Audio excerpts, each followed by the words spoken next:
You're listening to The Master Diplomat.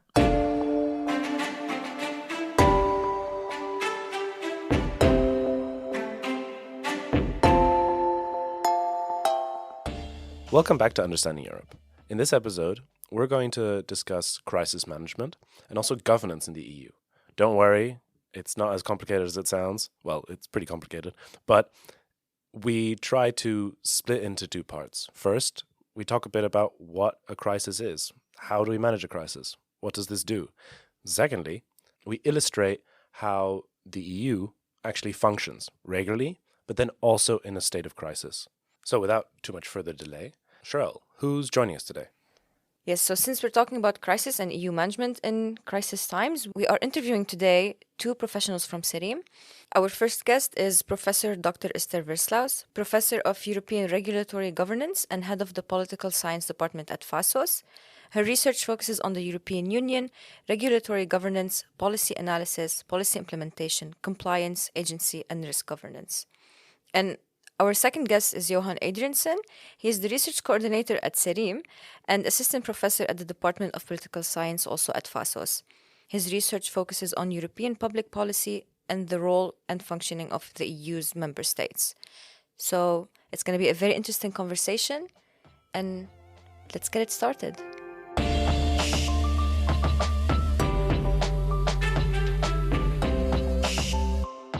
Welcome, Esther. Welcome, Johan. Thank you so much for joining us today. Yeah, happy to be here. Thanks for the invite. Same here. So, as we said, today's episode seeks to understand how the EU functions or operates in a state of crisis, but also how it operates on a daily basis. What's the difference between those two states? So, maybe to first start, it would be better to try to understand what constitutes a crisis, or how do we define a crisis? How does the EU come to a decision, oh, yes, we are in a crisis, and then operates differently? Yeah, that's a very difficult question to answer in the sense that sometimes you hear people saying that we are now in a very different time period in the sense that we have crisis after crisis. But yeah, in a way, this is nothing new or nothing spectacular. If you look at the history of mankind, if you will, there are always episodes and periods of crisis situations. So this idea that something special is happening nowadays, I would like to counter that. So what does constitute a crisis? Well, what is a crisis is very much dependent on who you ask. Let's take the ongoing refugee crisis. Asking somebody who works for an NGO trying to rescue refugees somewhere in Greece or Italy will have a very different perception and understanding of what this crisis actually is than when asking a Hungarian politician who has ideas about how many refugees should or should not be accepted to his country. So what is a crisis is difficult to describe. It depends on who you ask. It's in the eye of the beholder. I think it's also interesting that, because you used the example of migration, and I think there's also the question of whether there's a strong correlation between a problem, because I think often when we think about crisis, there's an underlying problem, right? And if you look at, for example, the number of refugees crossing the Mediterranean, it fluctuates. But our sense of crisis does not necessarily correlate with that. And there's also then different actors that want to make it a crisis. So there is also politics behind framing something as a crisis. I think in the US, to keep with migration, there's this whole debate about caravans of migrants moving through Mexico that will arrive at the border. If you would ask a Republican, they would say that that's a major crisis. I would say the majority of Democrats would not even notice that this is a crisis. Or you may not see a difference actually in the actual numbers achieved. I think that also you mentioned Hungary, where the perception that there is a migration crisis, despite not very much migrants actually going to Hungary, I think gives a good indication of how crisis actually is a subjective concept. It's really interesting that you mentioned the framing and also the refugee crisis, because I was wondering if the framing would also have an impact on how the EU or a certain state responds to the crisis. For example, for the refugee crisis, if it's a humanitarian crisis, you would have different policies to tackle it. Or if it's an economic crisis, then you would have also different policies to tackle it. So I was wondering also the framing of the emotional bias maybe, or the political bias? What are the factors that go into how you frame a crisis? Yeah, framing is key to understanding crisis situations and also to understanding responses to crisis situations. Indeed, as you rightly say, how those in charge of tackling a crisis, of handling a crisis, whether it's at a local level or national level or the EU level, that doesn't really matter in that respect. How those who are in charge of doing something about the crisis situation frame the problem will determine everything in terms of the type of policy solutions that are on the table and that are also perceived as acceptable, right? I think here an example from another policy domain would be very telling. When we had the financial crisis and after that the Eurozone crisis in the EU, what we have seen happening is that in many other policy domains, we have seen that different actors started to frame their policy initiatives also along the lines of economic and financially relevant. And that also ties in with what Johan just mentioned before, that this framing can then lead to an opportunity. If there is a crisis situation, like the case of the financial crisis a couple of years ago, we see that actors that before did not have an opportunity to push something through and to get something on the policy agenda, suddenly strategically use the crisis to frame something that they are concerned about as belonging to that crisis situation, and therefore using this as a window of opportunity to get something on the agenda. So, for example, we have seen a lot of initiatives in other sectors, for example, in more social policy related issues that were suddenly framed as having an economic impact in the aftermath of the financial crisis, that were being framed in light of this financial crisis. No, I think in that sense, policy making under crisis, or at least in terms of the framing, is very much to regular policy making. And so that's this sort of battle over in which terms are we going to discuss this issue. I think if you stick back to migrations, is it a story about refugees, a humanitarian challenge, if you will, or is it rather a social security challenge that we have to address? Is it a debate also between member states? Is it about burden sharing between member states? And if so, then so you enter then into other types of discussions also between different actors, whether it's a European versus national debate, or whether it's between different ministries, for example, or different policy tools that we need to activate. And if we're talking about different framing and different responses based on that framing, I was wondering, is it possible to talk about an objective mechanism to handle crisis, or no? The very short answer is no, because there can be a relatively objective problem, but how you frame it in terms of crisis language, that will differ so much between actors. And here I think we very nicely can illustrate this with an example from the recent COVID pandemic. There we very nicely see, or nicely is not maybe the best word to use in this context, but we very much see how different cultural factors play a role in how this COVID pandemic has been handled. There's cultural theory that divides the world in different worldviews, if you will, depending on how people interact with each other in different cultures. And they categorize it into 4 different categories, 4 different types of worldviews that apparently are out there in reality. And this influences how people are prone to handle crisis situations. And what we have seen is that in those countries where the worldview is most focused on this idea that people are responsible for their own handling and that governments shouldn't interfere too much, for example, the Netherlands, for example, the United Kingdom, you see that these countries also very much in the first months of the pandemic have been rather reluctant in having far-reaching measures for the public because of this idea of this underlying cultural worldview that this is it's up to the public itself to see how to handle that. Another really nice example from this cultural theory is, for example, there's really nice research into how people respond to hurricane alarms. The moment, in those areas in the world where there tend to be hurricanes, there's usually such an alarm system to warn people for an upcoming hurricane. And research using cultural theory indicates that the type of worldview very much influences to what extent people are actually prone to listen to these hurricane alarms. And also here in the individualistic societies where, there's a tendency for people to think, oh, I'm responsible for my own well-being, people tend to listen less to such hurricane alarms than in more, less individualistic societies. Very interesting.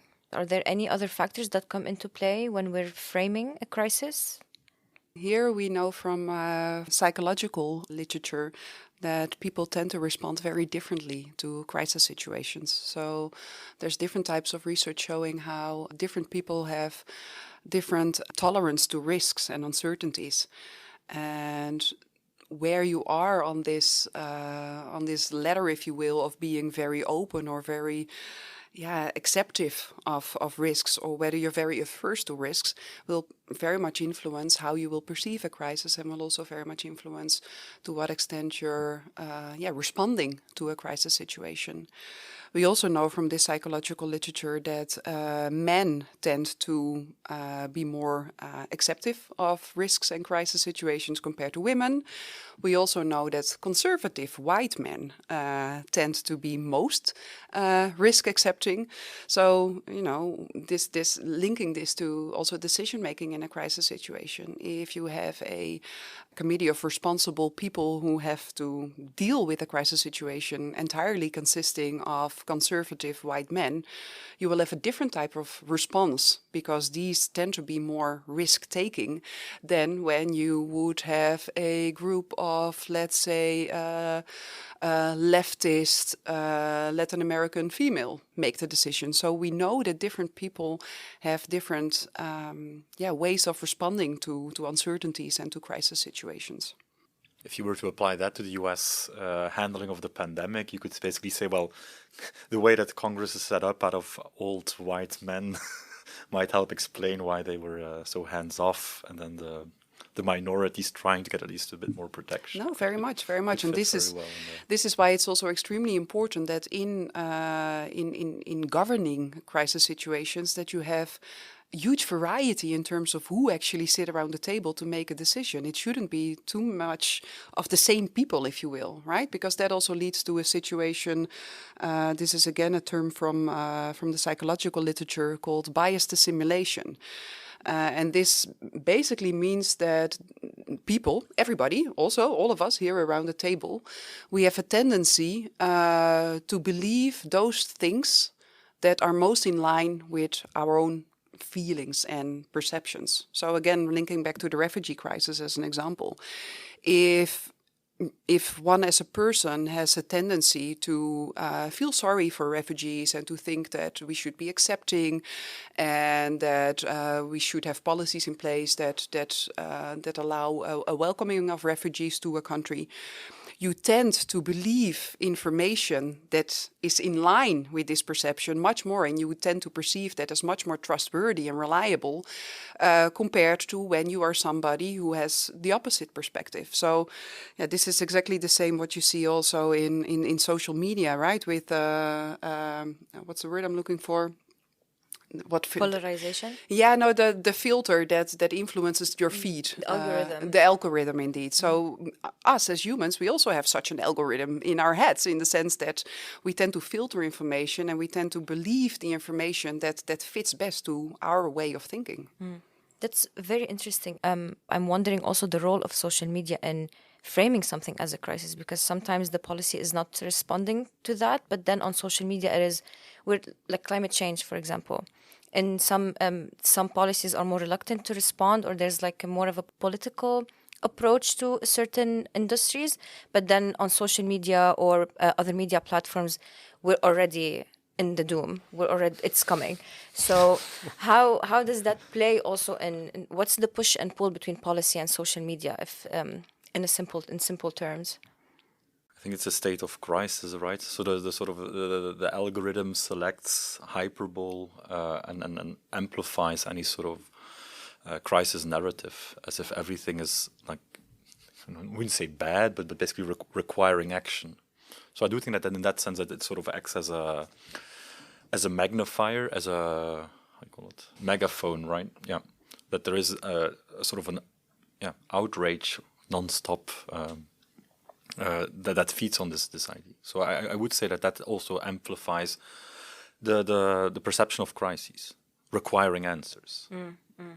Might it create also more problems, or might then civil society feel that there is no response to a certain crisis because it is framed as a crisis in the, in between air quotes, virtual world?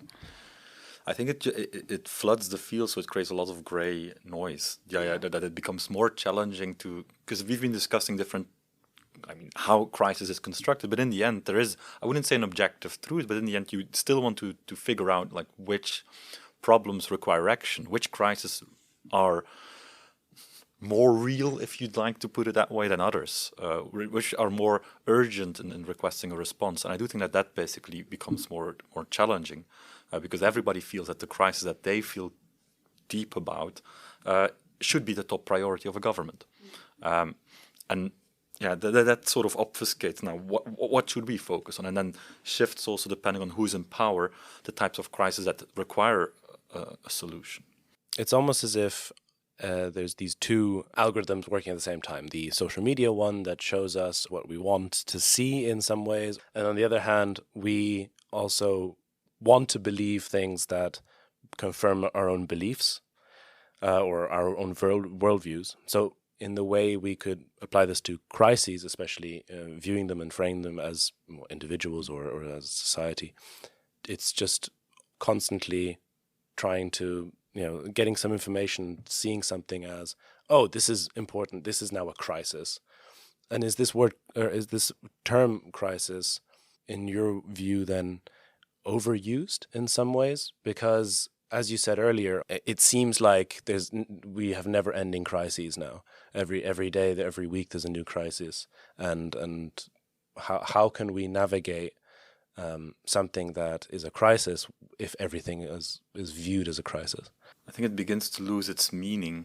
I think in the sense that it's less distinguishable from like a real or a inflated crisis. I mean, I'm also like, we lack perhaps also vocabulary. I think there is like distinction between different types of crises, whether they're fast burning or slow, below the surface, present, and so there are different terminologies also being created to sort of capture these distinctions as well. But I do think the sense that there is an overabundance, or basically everybody picks their own crisis, I think that does seem to be a bit more of a recurrent theme. Yeah, and here we can link it back to what we also outlined before, right? That I think partly we can explain this overuse and overkill of crisis situations with certain people strategically using this to make their point and to win something. We very often see certain types of politicians blowing up something as a crisis, and here indeed the algorithms also come into play and make it easier also for such politicians to take advantage of framing and using something as a crisis situation. And you also can see that crises lead to such opportunities, right? So we have seen this very clearly after the attacks in the United States, 9/11. There were always calls, particularly from the conservative sides, for better security at airports, but they never materialized because there was no political agreement. So there were these, if you will, policy solutions lying on the shelf, waiting for a crisis to happen, and then 9/11 happened, and then literally within 2 weeks Congress decided on these policies that were already there, they were already made, but there was no political climate for such policies, far-reaching security policies to actually materialize. But then a crisis occurs, and these policy solutions that were already there were then framed in light of this 9/11 crisis, and then we have very quickly new policies in place. I guess there's the academic way of viewing it, the policy window. Is that what it is? Indeed. You learned something very good during the course policy domains. Mm-hmm. Yeah. But you also have it closer at home, right? I think in Belgium, after the attacks on at the subway, there was proposals on passenger name records. So the idea that you could control, or that you would have information about who comes into the country or who leaves, because one of the terrorists actually moved across, like from France to Belgium, if I recall correctly. And so in the regulation or the directive that Belgium adapted, basically, they went far beyond any sort of ambition that the Commission originally put in the proposal. So then you see politicians, particularly on the right, using this sort of opportunity to sort of pitch far-reaching policy interventions. So same. But a lot of these crises are then also viewed through security lenses. So they're securitized in that sense. So a lot of these policies end up following that strain of thought. I think it's even called penal populism, if I'm not mistaken. So the idea that you could use these sort of events to, for example, ask for higher punishments for crimes committed. So I think every time that we have an outrageous case on a murder or child molestation, then you get calls again for reinstalling the death penalty, to give an example. I think this is a good moment to also then look at how we respond to crises, but maybe also contextualize it within the EU a bit more. It would be helpful to compare and contrast the EU's, I guess, procedures in states of crises versus non-crises. I think maybe let's start with a quick summary of how the EU governs practically between member states and institutions and the different institutions. I think it mostly starts when a new commission comes into or is installed, that they develop this sort of broad agenda. I think the von der Leyen Commission made it sort of a geopolitical agenda in which a number of ideas and initiatives are already crystallized. I mean, this is, I think, based on broader developments that take place in the European Union. It's also being discussed with member states. So there's sort of there is preparation behind it, let's put it that way. And then based on that broad agenda, specific initiatives are launched by the Commission.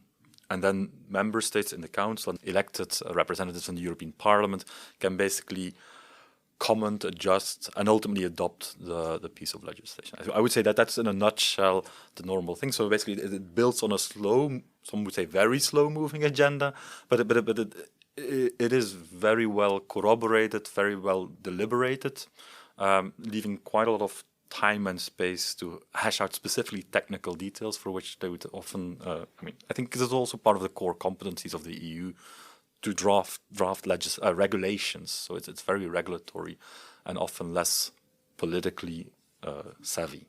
That's, I would say, in a very, very small nutshell.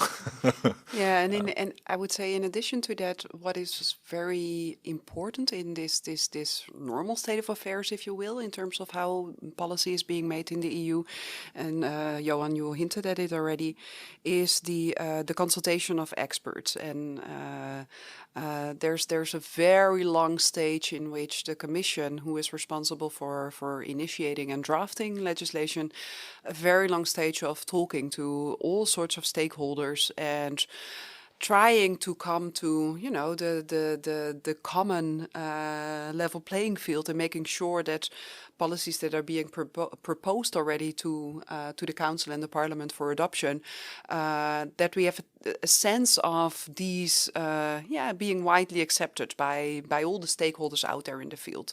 So it's indeed very deliberative, very cooperative, very much based on consensus, and very technical, very much based on a lot of technical details. So technical experts from national ministries play a larger role in this whole process than one would anticipate. That's quite clear. And now let's flip it.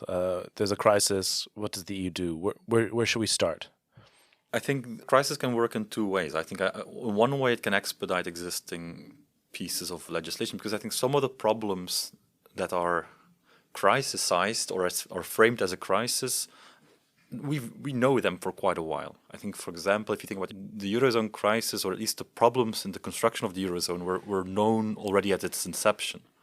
So there were a number of proposals already laying around. Some of the reforms are already in the process. And then basically a state of crisis just expedites. To take an example of the area that I'm more familiar with in trade policy, we've had a lot of proposals being put on the table as part of the geopolitical agenda of the von der Leyen Commission. So these were already in the working because the world was already changing. So we saw the problems emerging in the neighborhood. We saw with the rise of Trump that the multilateral order was crumbling. So the EU started to respond in its slow legislative manner. But then crisis erupted in Ukraine, and you see a sense of urgency starts to emerge around existing initiatives. So I think in that sense, crisis expedites processes that are underway, or perhaps increase the ambition that they've put. Actually, in our last episode, sorry to interrupt, in our last episode, we're talking about it, and it was very much the von der Leyen Commission who almost prepared, or at least the first round of sanctions ahead of time, almost having them ready, and as soon as Russia invaded Ukraine, they were very fast to act because of this. So this anticipation of crisis is also part of the way it functions. I think in good governance, I would say, would always anticipate some types of crisis to emerge, right? So the same applies to health crises. You should have contingency plans in place. I think that's good governance.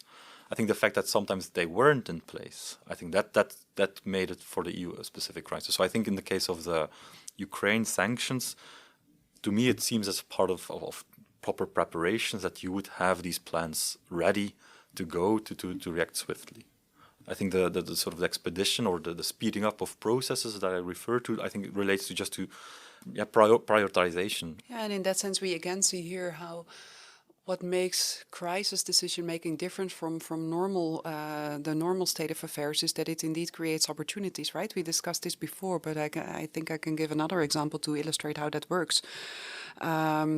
There was always the willingness of member states to do something more in the field of financial cooperation, but this was simply impossible because of also the power of the financial sector and the independence of very strong banking actors.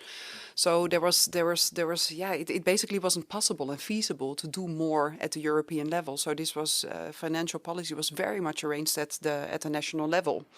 Well, enter the financial crisis and the Eurozone crisis, and we see within a couple of years we have 3 extremely strong agencies in the European Union that have far-reaching powers in the sphere of the the financial sector and the way in which banks are being regulated.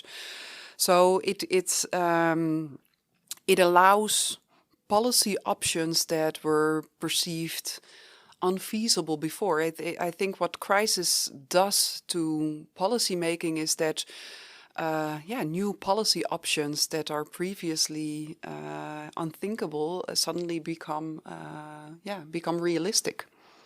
And perhaps the difference is that I think the number of actors around the table becomes smaller in crisis decision making.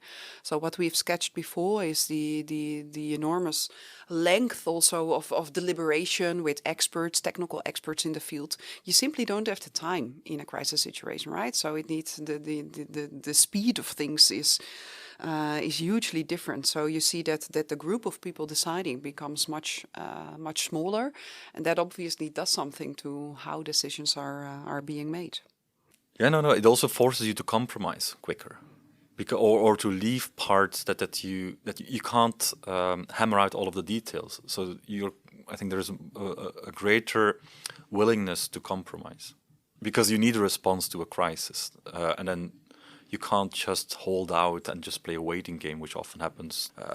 Not responding basically has great costs. Yeah, but the downside of this is that if you then start with a situation in which the decisions are being made by, well, as it is usually the case, this relatively small, close group of people, then thinking back to what we discussed earlier, if then this group of people is relatively like-minded in terms of worldview and type of personality, the same if on this scale of risk aversion, then you run into the risk that decision making doesn't run that well. So ideally, you ensure that that relatively small group that you need, because otherwise you can't take decisions. You also somehow need to ensure that this is a relatively a group with different types of actors in it. To give a concrete example, I think we can be relatively critical in the Dutch situation in the handling of the COVID pandemic. We had this decision-making body called the OMT, the Outbreak Management Team.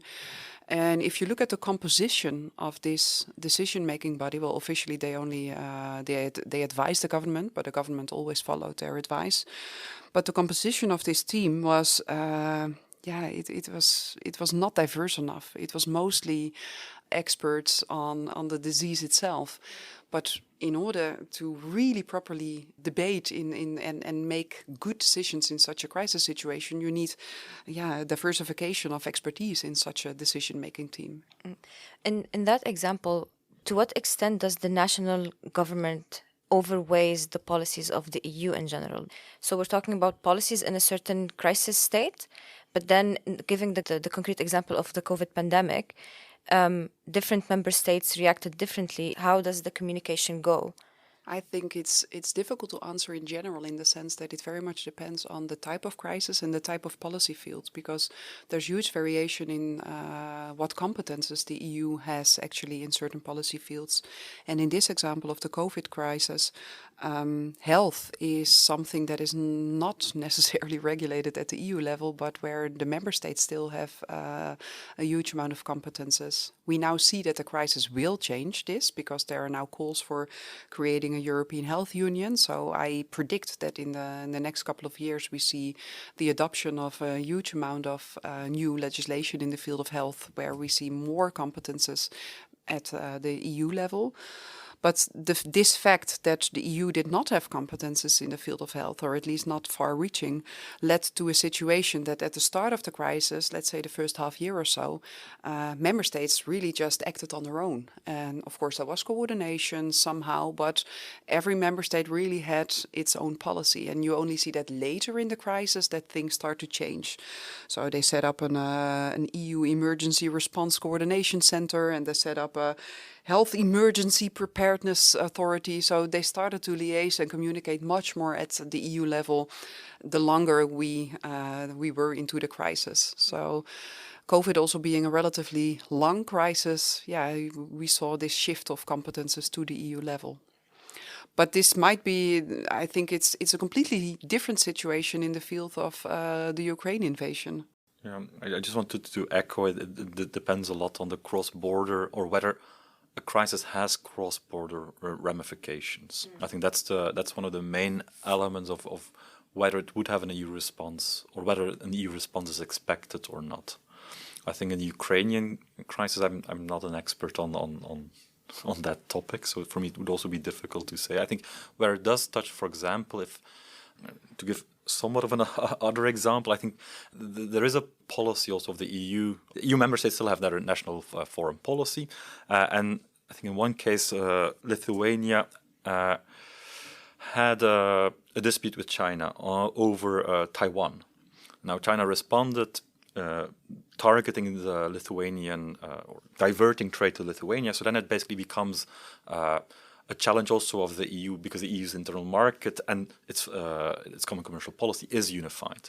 And so then the question also came at the European level whether that this sort of actions, this coercion of individual member states, should not be met with a collective response. And then we enter again into a sphere of where, like, at which level do we expect responses to be taken? Because individual member states, specifically if they're small, can't act against. I think, and then there's a benefit from pooling, much in the same way I think in terms of how vaccines were procured, or how we've dealt with how every member state tried to deal with the mouth covering masks, or tried to procure them, but then also encountered some challenges, and then thought there's benefits to a European response. So to me, it really much depends on the nature of the crisis and whether actually it has cross-border consequences, or if there's an added value of pooled sovereignty in a way, or of collective response. So on the one hand, it's the competencies of the EU, and if there is a risk that something is cross-border, but on the other hand, sometimes just innovation happens when a pragmatic view that, this could be better coordinated through the EU rather than us individually doing that from the point of view of a member state. So that's kind of the two two of these sides of EU crisis management in that sense. Yeah, I'm just now second guessing my example, to be honest. But I think it's more of, because it depends again whether you would consider that an acute crisis that requires a European response. No, I would say that that does make sense, and I would actually like to say that your example did make sense in the sense that when you look at COVID and the handling of the EU of this situation, or let me rephrase that, the way in which the member states allowed the EU to handle it, right? Because it's sometimes there's this public perception of the European Commission being this all-encompassing actor that dictates what we do. Well, we don't do anything in the EU if it is not the member states agreeing that we do that, right? So member states have much more power here than is sometimes, alerted to in the national media. So where do we see that the EU was stepping in the COVID crisis? Indeed, in the procurement of vaccines. Here we see that the economy of scale really just helps, and single member states alone find it difficult to have these contracts with these individual companies. So it is much more logical to do that together. Whereas when talking about lockdown situations, there's much less need for this being exactly the same in all different European member states. So also there you see that member states act much more on their own. So it also depends, indeed, as Johan rightly illustrated, on the mutual benefit of doing things together in a crisis situation. Can you respond to the crisis on your own? I think basically that's sort of a functionalist argument of whether you could manage the crisis on your own. And I think if you can't, then there's an incentive for greater cooperation. Yeah. And I think that brings us to a last point on this topic is, when these decisions are then made, there could be issues of effectiveness, transparency, legitimacy. So yes, we view maybe that a response is needed on a EU level, but then it's made by a handful of people at a high level, let's say, and because it's needed fast, it's needed immediately, and then we run back into the issue of who's in the room, who's making these decisions, how similar are they in thinking and background? What are the consequences on an EU level, maybe, of decisions made in a state of immediate crisis? Yeah, that's a very good question, and also it's a potential problem, huh? I think it's a nuanced answer. I think on the one hand there are benefits, because I think a crisis is an opportunity, and then you can actually then fix problems that should have been fixed long ago. In the Eurozone, we knew about some of the problems for a long time. I think Paul de Grauwe used to say that, well, we've built a European monetary union, but we forgot to put a roof over its head. and then the crisis emerges, and that actually we need to make the roof. So in that sense, it can actually help to fix policies that were ill-constructed, perhaps because they were so politically. That if you enter into a negotiation and everybody wants to get something out of it, you exit basically with a policy that is suboptimal and it has some flaws, and then a crisis actually can just highlight the problems with the policy that you have. So in that sense, it can fix broken policies. On the other hand, I think it may also risk overshooting. Fear is the worst advisor that you'd have, and that basically, because you just want to do something or appear to be doing something, that you start overshooting or start going way too far in terms of adopting policies to address the crisis. So I think in terms of, and that's what we call output legitimacy, whether policies meet the purposes that they're designed to do, or at least in terms of the desires of the population that it addresses. On the input side, so the legitimacy of the policy-making process, I think Esther already alluded to that sometimes it may also not be as representative because you're dealing with fewer people. There's also less scope for questions of transparency, of stakeholder involvement. So the policies that can come out of it may also be more contested, and I think that's what we've seen specifically during the pandemic, where the absence of people, for example, working in the cultural sector or working in schools, the fact that they were absent from many of these sort of expert bodies also hampered the legitimacy in the eye of the public of the policies that came out of it. So I think the speed by which you then basically get to results is better, because you need a swift response, but at the same time, you may lose the legitimacy that you normally would have. That was really, I think, a nice way to end this section and bring us towards the end of our podcast, actually. It went very fast. In our last section, in our third section, on the first hand, we'd like to thank you, but on the second, we'd ask you to bring an additional source for our listeners to explore this topic a bit more. So we call it secondary sources. So who would like to go first?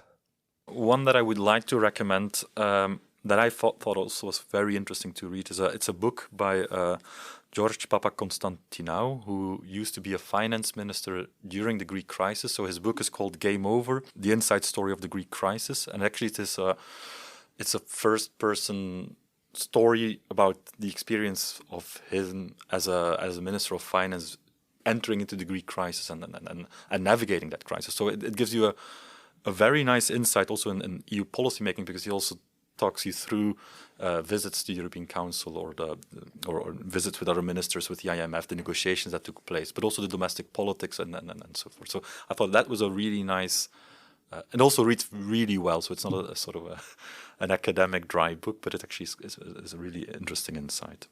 And the other that I wanted to propose is Alarms and Excursions from Luc van Middelaar, who actually wrote a nice book on the differences between policymaking under business as usual, where he argues that this shift towards trying to address crisis also requires a different focus by focusing on events, he calls it.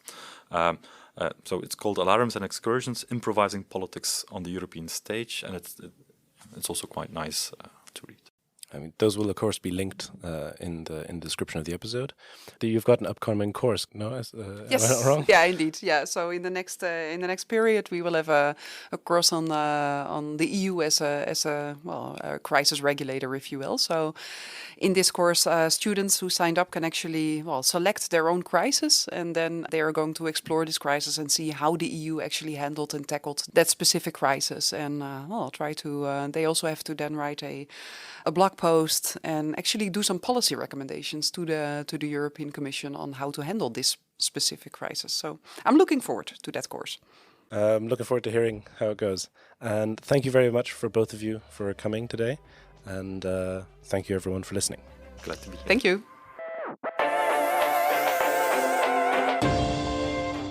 The music for the MD podcast episode has been produced by Stone Ocean.